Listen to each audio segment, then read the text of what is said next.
नमस्कार मैत्रिणींनो, किचन सखीमध्ये तुमचं मनापासून खूप खूप स्वागत आहे। तर आज आपण बनवणार आहोत काजू करी। चला तर मग रेसिपीला सुरुवात करूया। सर्वात आधी साहित्य लिहून घ्या। सर्वात आधी आपण कांदा टोमॅटो भाजण्यासाठी इथे थोडेसे तेल टाकूया। सर्वात आधी आपण उभा चिरलेला कांदा परतून घेऊया। उभा चिरलेला कांदा आपल्याला सोनेरी रंगाचा होईपर्यंत परतायचा आहे। आता आपला कांदा छान असा परतला गेला आहे। यात आपण टोमॅटो घालूया। तर टोमॅटो सुद्धा आपल्याला परतून घ्यायचा आहे 2 ते 3 मिनिटं। 2-3 मिनिटात तो पूर्णपणे शिजेल।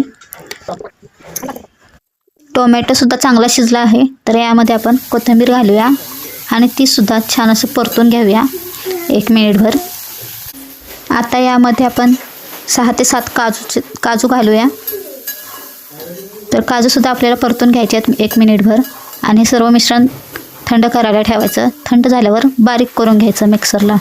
चला तर मग करी बनवायला घेऊया। तर टोप तापलेला आहे। यामध्ये 1 चमचा तेल घालत आहे। तर फोडणीसाठी आपण जिरे घालूया। जिरे छान तडतडले की त्यामध्ये आपण जे वाटण केलेलं मिश्रण आहे ते घालूया।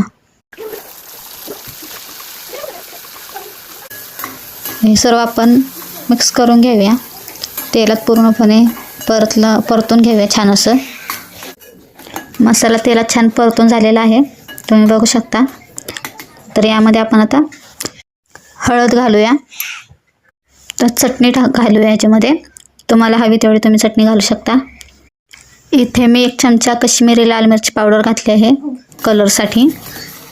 तर इथे मी अर्धी वाटी काजू धुवून भिजत ठेवलेले आहेत ते घालत आहे। 10-1 मिनिटं तरी आपल्याला हे काजू भिजत ठेवायचे आहे। तर हे सुद्धा आपण मिक्स करून घ्यायचं आहे पूर्ण आणि यामध्ये आपल्याला हवे तेवढे तुम्ही पाणी घालू शकता। तर आता आपण यामध्ये चवीपुरतं मीठ घालूया, वरून कोथिंबीर घालूया आणि सर्व छान मिक्स करून घेऊया। आता आपली 5 मिनिटे छान उकळी काढा। आपली काजू करी तयार आहे। अशाच नवनवीन रेसिपीजसाठी किचन सखी चॅनलला सबस्क्राईब करा। व्हिडिओ आवडला असेल तर लाईक करा। तोपर्यंत हसत रहा, हेल्दी खा आणि स्वस्त रहा।